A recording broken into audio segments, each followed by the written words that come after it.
So I'm very happy to interact publicly over the subject of this extraordinary book that you've written.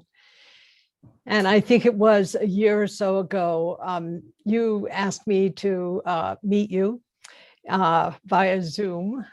You had been here as a visiting teacher, but it was after that because you wanted to discuss shamanism with me. And I was kind of surprised, but that conversation you and I had really, it struck me deeply. And one of the reasons is that I felt that what you were beginning to unwrap in the course of our interaction was something that is so important for us to understand about Buddhism. And that often is ignored because of the refined way that Asian cultures often convey Buddhism, and that something has been lost in this process, and you are retrieving it for us. So I wanted to begin by asking you why this book now? Thank you. Thank you for the question. Thank you for the invitation. And thank you for talking with me. I'm sure it was like, oh, it's such a different topic to come and talk to a Zen teacher about. So I, in my, I guess, experience of Zen practice and of Buddhism in general, because I felt this with Nichiren Buddhism. And I think at the heart of my innate DNA makeup is a tendency toward ritual and ceremony. And one of the reasons I think when I looked back, I didn't know in the moment, but when I reflect on my entering the gateway of Zen, in Zen and Nichiren, both were the rituals and ceremonies that were happening is what called me, more than the dogma per se or the teachings, but the rituals and the ceremonies. And when I went to other places, if I didn't hear chanting or some kind of way of using one's whole body, one's whole life, then I wasn't interested, but I couldn't articulate it that way. Even in some Zen places, I felt that my whole body wasn't being engaged. I felt my mind was, definitely my mind was being engaged. So writing this book was an exploration of this feeling or sometimes tension between the body and the mind and engaging Buddhism. The more I walked the path, and have walked it for decades, as many have, I am so clear and so in touch with the original shamanic element of Buddhism, and really before Buddhism and what was brought into Buddhism. So by some indigenous cultures of, Asia, different places in Asia, South, Central, and East Asia. I think some of those indigenous cultures from those places brought with them their sweet rituals and ceremonies into Buddhism. And I could feel that. I could feel that even that Buddhism itself was just almost a blanket, even though it came from Buddha, but how it got transmitted, it was a blanket with a lot of things underneath it. And I could feel the things all underneath it because that's who I am. I like to dig below. So the book is an exploration of this idea that, or I would even say my experience, how I experienced the Dharma, and how I experience Nichiren and Zen in particular, and what actually resulted in my life. Mm. And yeah, so just for one thing, the first thing that happened after 7 years of chanting intensely in Nichiren tradition, and when I say Nichiren, some people call it Nichiren Daishonin, or I was in the lay organization of Soka Gakkai, which many people know, and just the chanting, and after 7 years, boom, I had this dream, and I know it came from the Dharma. I know it came from, I was dreaming as Buddha did. He dreamed too. He was a lucid dreamer, and that's where a lot of his teachings came from. And so the dream just came through, and there was an oracle, and I'm going, wow, what is this? And to come from the chanting, I didn't even know what it was. I said, someone had to tell me.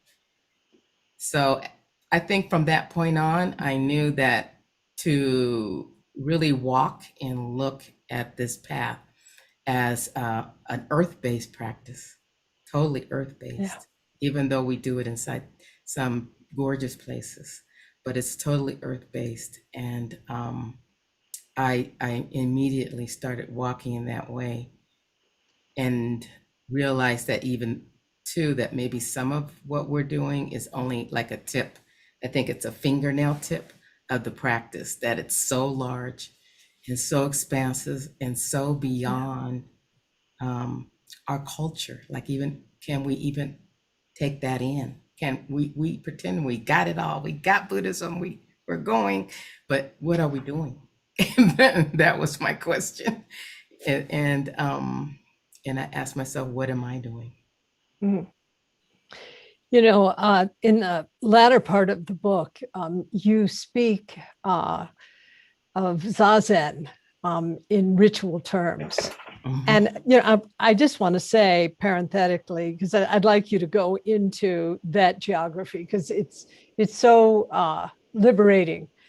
I want to say parenthetically that I feel many people experience some kind of fear or aversion toward the experience of ritual.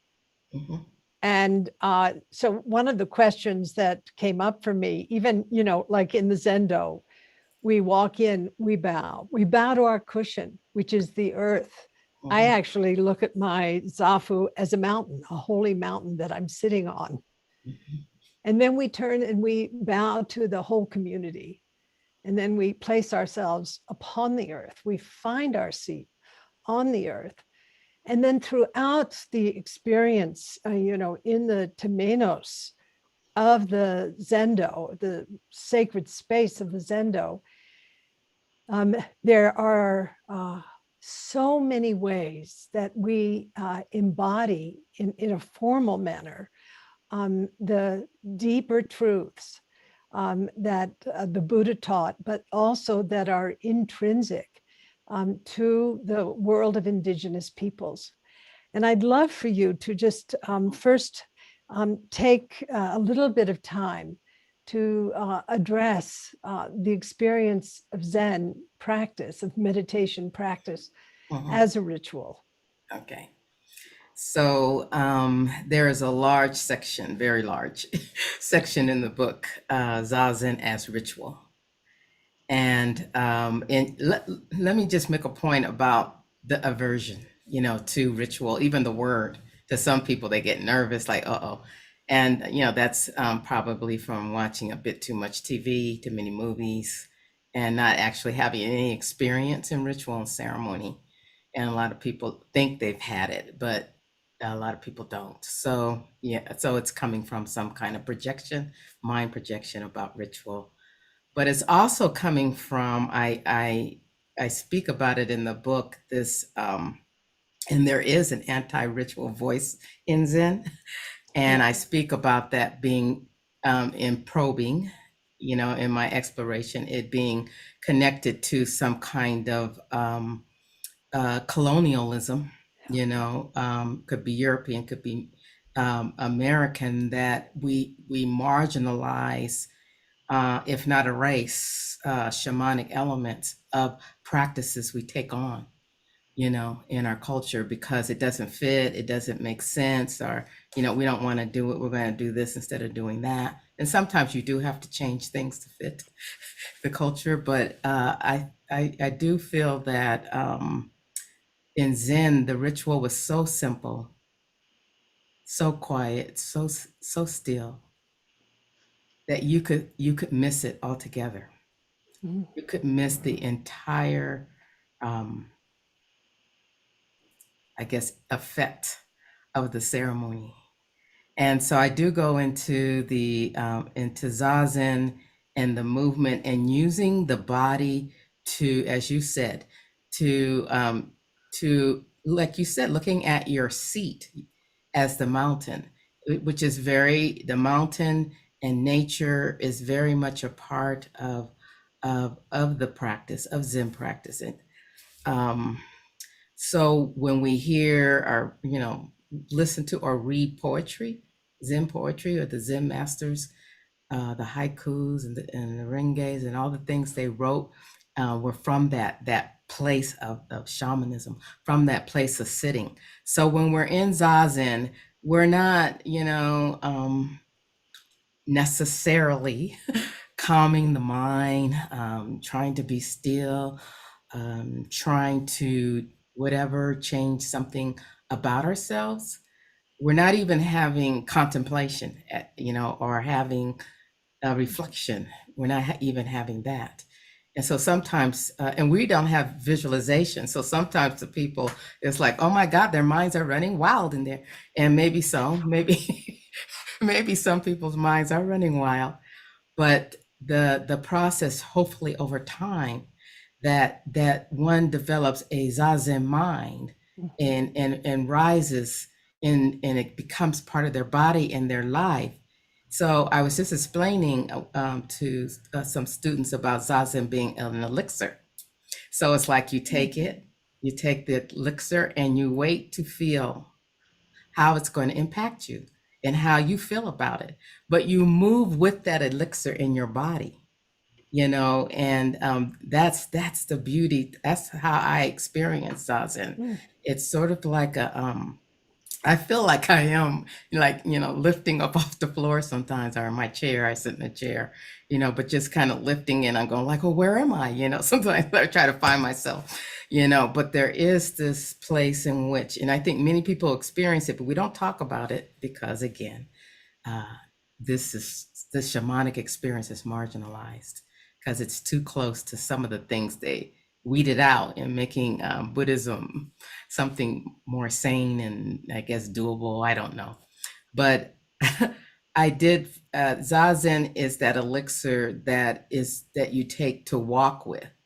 Even if you've been to any kind of other ceremonies where there's other things done, drumming and singing, or maybe there actually is an elixir, a plant medicine, you're in that um, with that particular plant, that drum, that song, that dance. You're with that to help you um, enter into a place that's not cluttered with the world. So it's not to leave the world, because when you come out of that and you engage the world from that place that you find and discover, for me that has been just phenomenal, and all just phenomenal in everything that I do, including writing books. It's phenomenal, what comes through, things that I never thought or imagined. I never imagined that oracle ever. I didn't even know what it was. And every time I write a book, I go, oh my God, what have I written? Because it's coming from someplace. So then I have to study what I've written myself, every single book. And I'm very nervous because it's all in a book, it's kind of concrete. So, but then I let go because I know where it came from.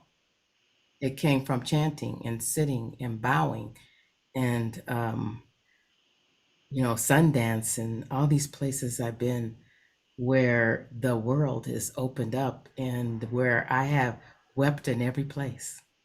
in every single place. Mm. And if there's no weeping, then you haven't engaged the ceremony.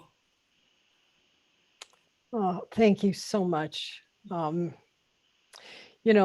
think this is beautiful timing actually to look at this right now. We're having a Zazenkai on Saturday, and many people will be sitting online, and our residents in the Zendo. And it's a you write about it in this way. You say, in fact, the forms reveal that there is nothing to practice. We are being in the form. One cannot think of one's to-do list while bowing. In the bowing, using one's body, there is a chance to experience wellness and transformation, even though the goal is to achieve nothing. Like others pray, and the results of those prayers are unknown. I love how you characterize this experience of entering into a practice where there is nothing to practice. But I want to bring up some other aspect here, Zenju, and that is that in the world of shamanism, the entry into the profession of the shaman is through the gateway of what Mircea Eliade has called a psychomental crisis, where one is dismembered, where one's life comes apart. And I'm wondering how that is reflected within the context of Buddhism. Yeah. I think we're taught in some ways to hold it together, that some people come to Buddhism to hold it together. The intention is not to lose the mind, even though they say lose the mind.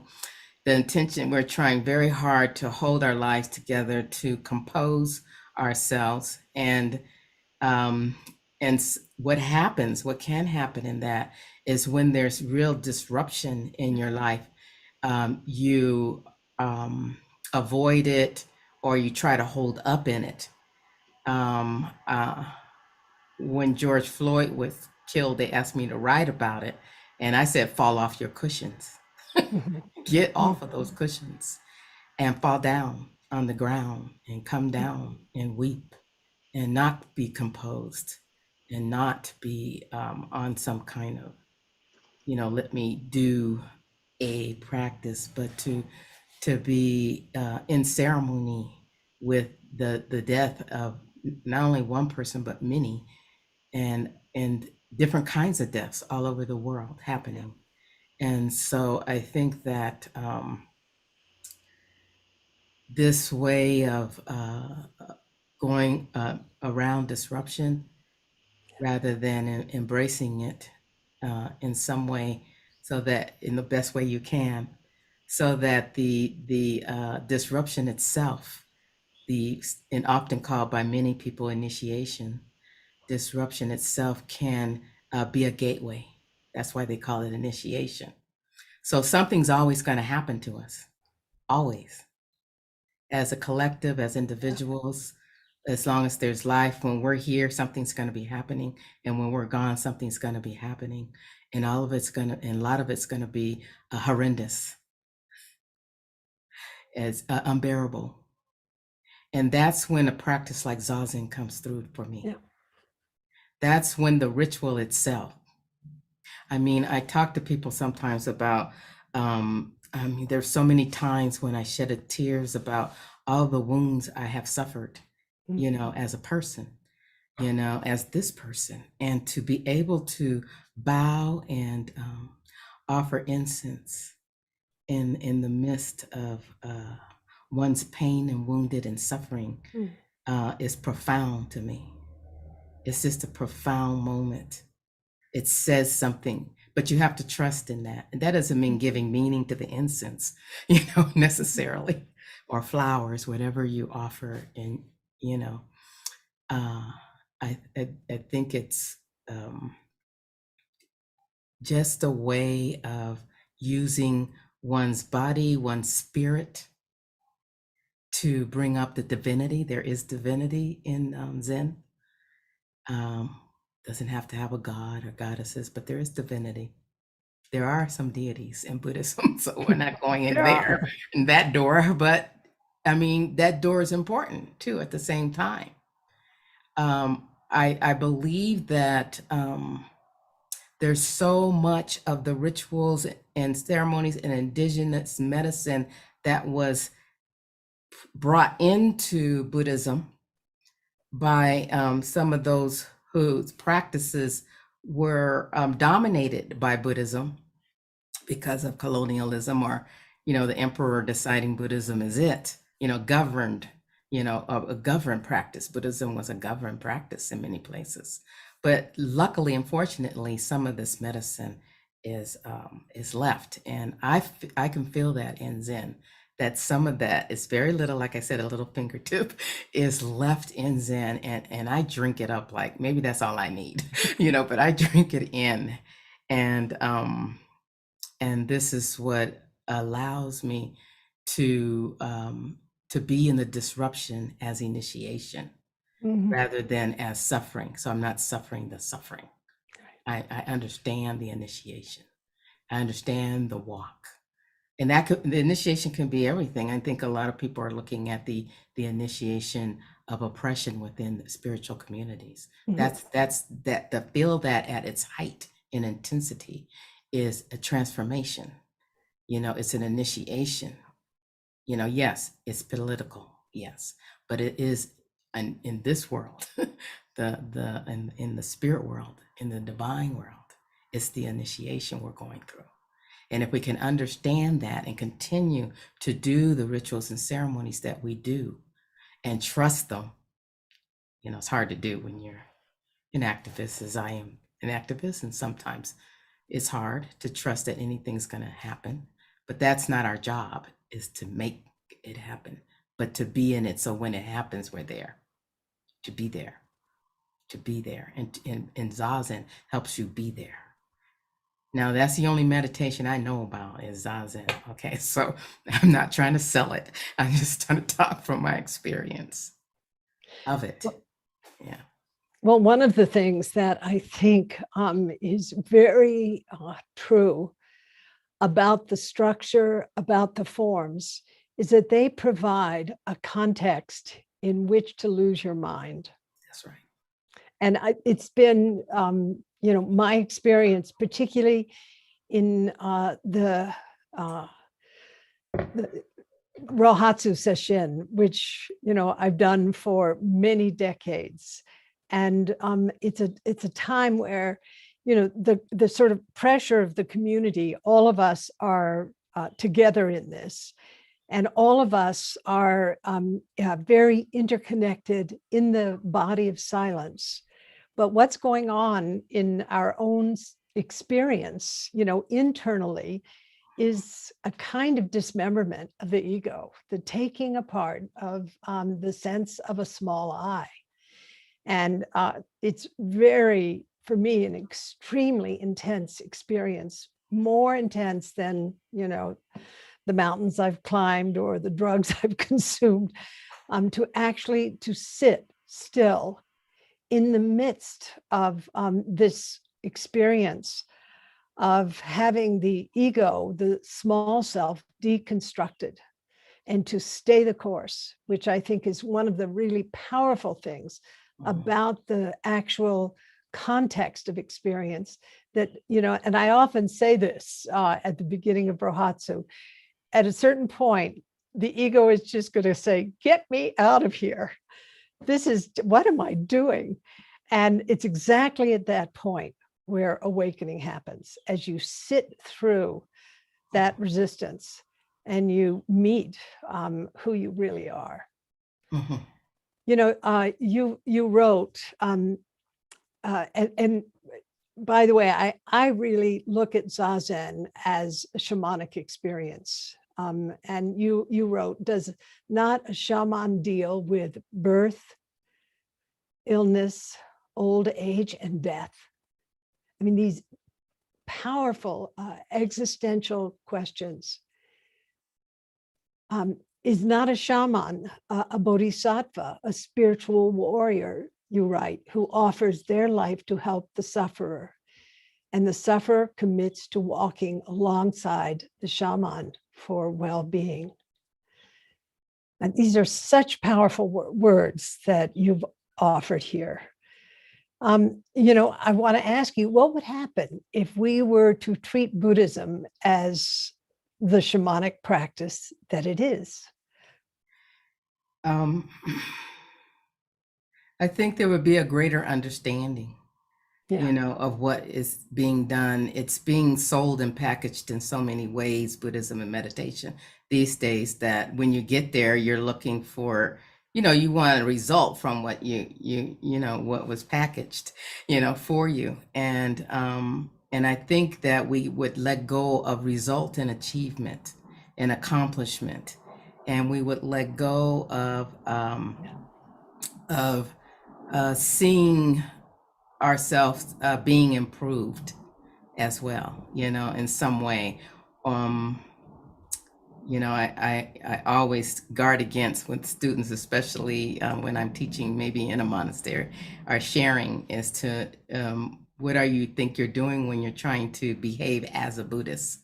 So having these behavioral things we take on that don't make any sense to something we created, and so letting go of a Buddhist behavior and really cracking open humanity through our own body and self, literally cracking it open.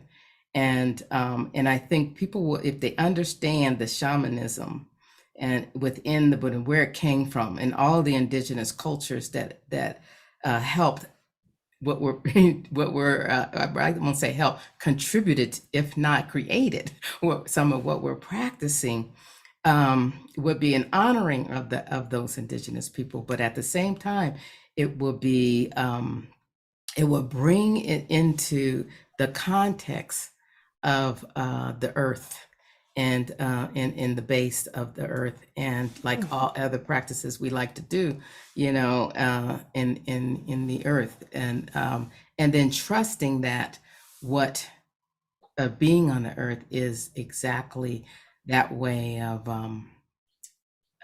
understanding life, like and seeing ourselves as earth, as nature, and understanding life. So shamanism, they know that. Shamans know that. That's why they go away and they live in the earth, and that's why we go away and live in the monastery. We're not going away to socialize, to find our next partner, to eat good food. That's great. All of that is to support the zazen. And then people sometimes have it the opposite way. We sit zazen so we can eat and sleep, but it's the opposite way. We eat and sleep so we can sit long enough to be cracked open, to shake, to tremble, to get deep down in the center of that earth. And I'm naturally a deep diver, so maybe it's kind of easy and joyful for me in some way, but it's very scary too. At the same time, it's a very scary thing to go into a practice or a ritual or a ceremony that you don't know what is happening or how it's going to affect you. And I have been really clear of all the various ways that the rituals of Zen have changed me. And a lot of people say, well, what's with all the robes and all, moving on? All of that is part of it in that way. And I said, basically, we're naked. But since we can't really be naked in front of you, we have these robes that are not of the world.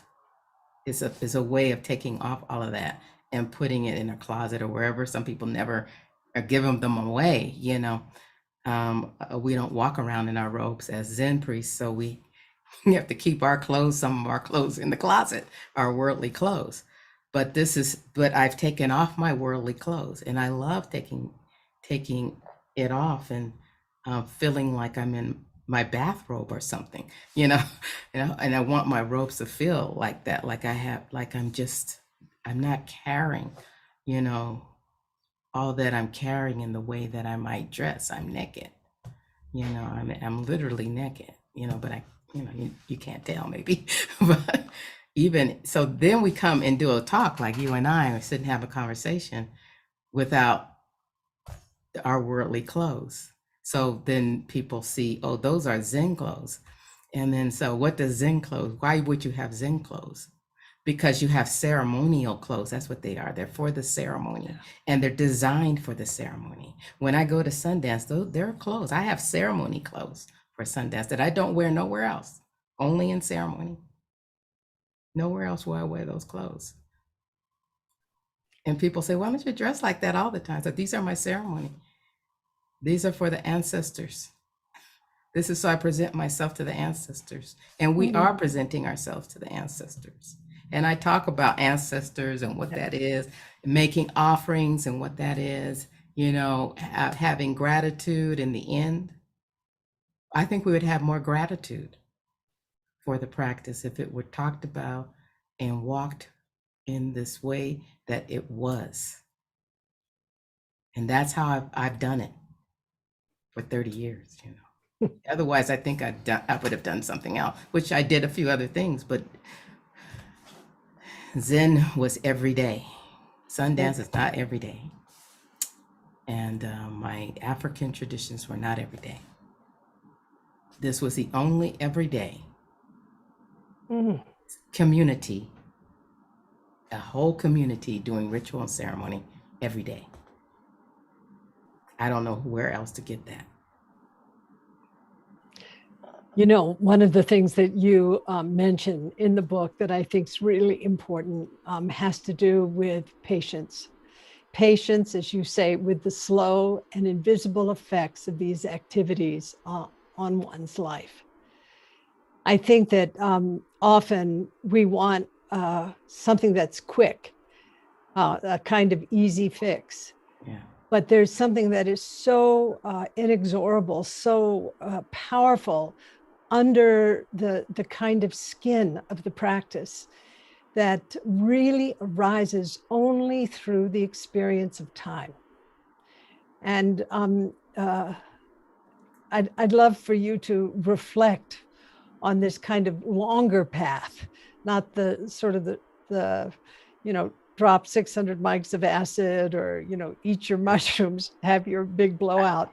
Yeah. But that this is, a different kind of experience, a different kind of structure. I'd love for you to reflect on that. The value of patience, of staying with the practice. Yeah, and it's taking it on as a way of life. Like there's nothing else. That doesn't mean you have to become an ordained priest and live in a monastery, but taking the practice on as your life, like a way of life. I just taught a class about forgiveness being a way of life, like a way of being, rather than having forgiveness be that thing you do after the harm has happened. Because if you live forgiveness as a way of life, then you don't have to do that thing after you've harmed someone, or they don't have to do it after they've harmed you. But it's taking it on as a way as you walk in life, having something to support you in your life as well. Mm-hmm. So I think a lot of people, when several times I've done Zoom with different people, and a question always comes up, and I don't want to stop anybody from asking the question, but I'm going to say it. People always say, how can I be calm? How can I be calm? And I always say, and I'm really not joking, but it's funny, that if you just want to be calm, there are a lot of teas available. But if you want to walk a path and come down here and really see what life is, and what you've been given and how you can use it, even the muck, how you can use the muck, all that stuff that's happening, that is what I can join you in. But I will offer you tea first, chamomile. If you need your body to, because we do need your body to settle instantly. Some of us, our nerves are raw, especially now, stress. I understand the question, but this is what we're talking about in Buddhism. It's not let me go do some meditation. It's not like yoga. Let me get the position. Even yoga, I think, though, it's a deeper practice. And I think a lot of teachers teach it that way. But it's important, I think, to, if you're going to consider this elixir, consider it as something that you want to grow in you, and you know, in from your gut and out, from your hara and out, into your whole body, into your whole life.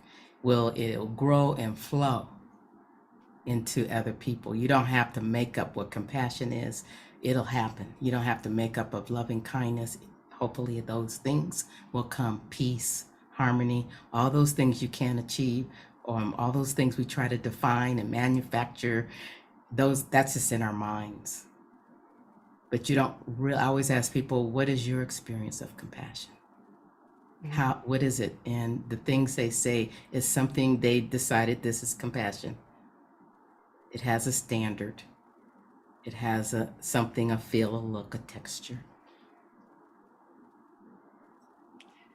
Well, I was very struck by you comparing the shaman, the role of the shaman, to the role of the bodhisattva. Mm-hmm. And of course, you know, the shaman's work is that of a healer. And what is he or she healing?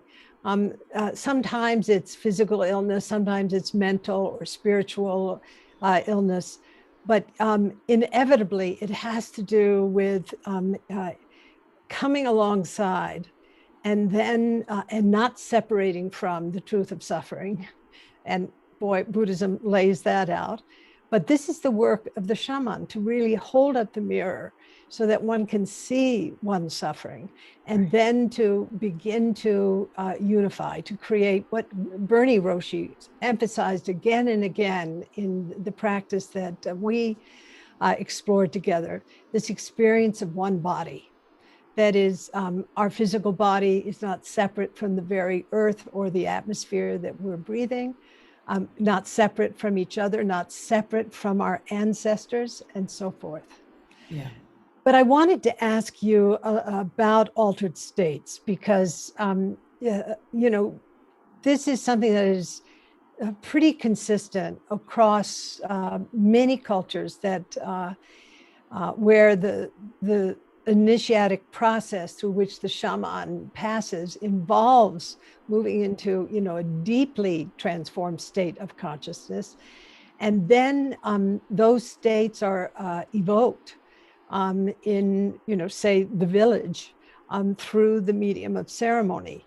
I'm just curious about what your perspective is in relation to the experience of altered states of consciousness in terms of Zen. Yes, yes, I've had them, and I think many people have experienced some kind of altered consciousness. I remember when I did have one, it was pretty big, and they said don't. I was trying to describe it, and they said don't be fascinated with it, and I was like, oh, that's interesting. You know, and I think quite often in many places people get fascinated. They talk about their altered state, and you know, I don't know what's the motivation. So you know, I was trying to find out what happened. You know, what happened to me in there, and in the Zendo, and there's no real answer to that, because that's a personal experience with the spirit and with the divine. It's a personal experience. So like you said, the shaman, you come to the shaman, I'm having, you know, headaches all the time, and my body trembles, and the shaman doesn't deal with your headache and the trembles, you know, like just like, oh, let me deal with your head and now you're trembling. You know, they don't, it's not symptomatic like our doctors might do. And like you said, it's whole body. So I think that, and I feel, you know, too, that, you know, I know I'm going a long way around all the time when I'm responding, but, you know, so many things come up for me, you know, around these questions and altered states. Some people try to reach altered states, and they'll come to the practice, and they'll fast, and they'll do all kinds of things because they're pushing for it to happen. And I think it comes quite naturally, and maybe not at all for some people. To not have one doesn't mean, oh my God, I'm not practicing correctly. You know, it's if you finally get out into the middle of the ocean, you finally, get out there, you were like kind of walking through this gate, and then all of a sudden you're like, oh no, I'm in the middle of the ocean. And and then suddenly, all your fear arises, and you're going to drown, and you're going to die, and which is, all the things we already feel before we got in the ocean.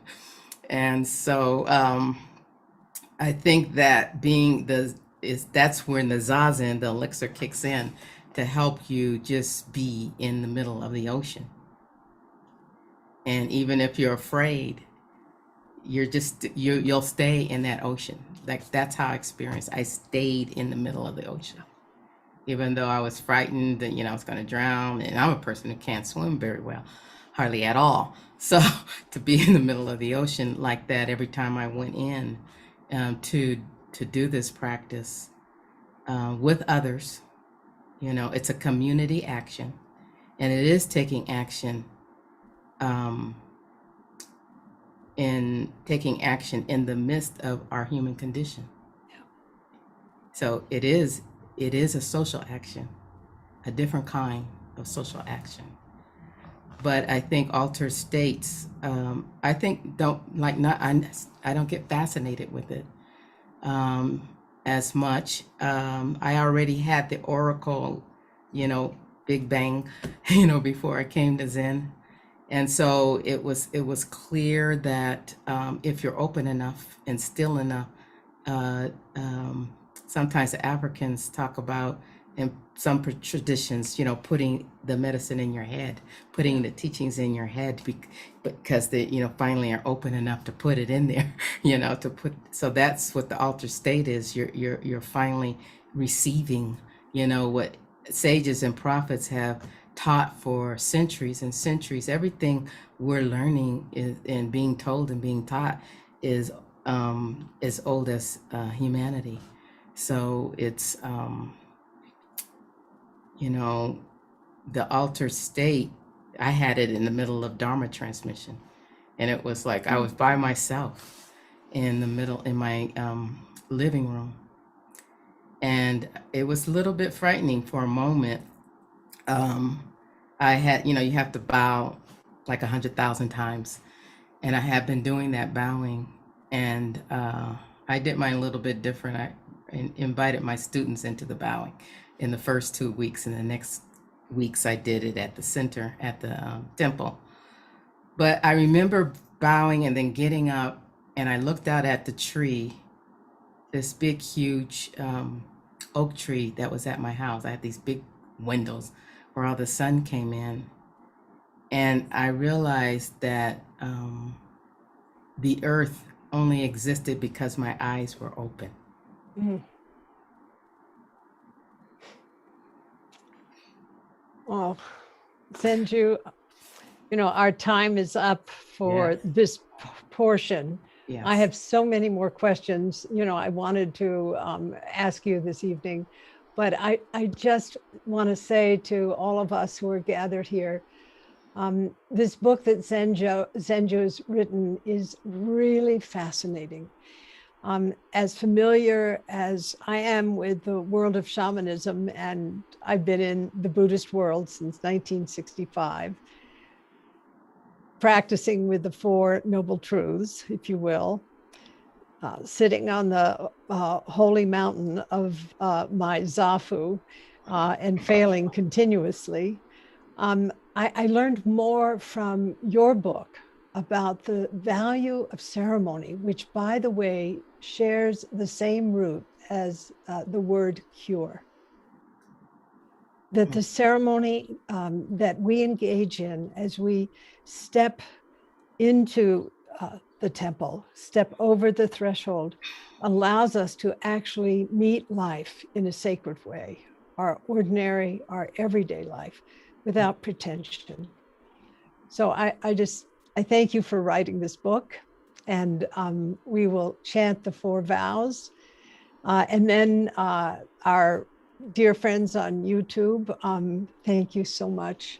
And we will then spend a little bit of time with our socially engaged Buddhist training community. So there'll be the Q&A after this. Yeah. Yes, Q&A. Okay. Thank you. Thank you so much. Mhm.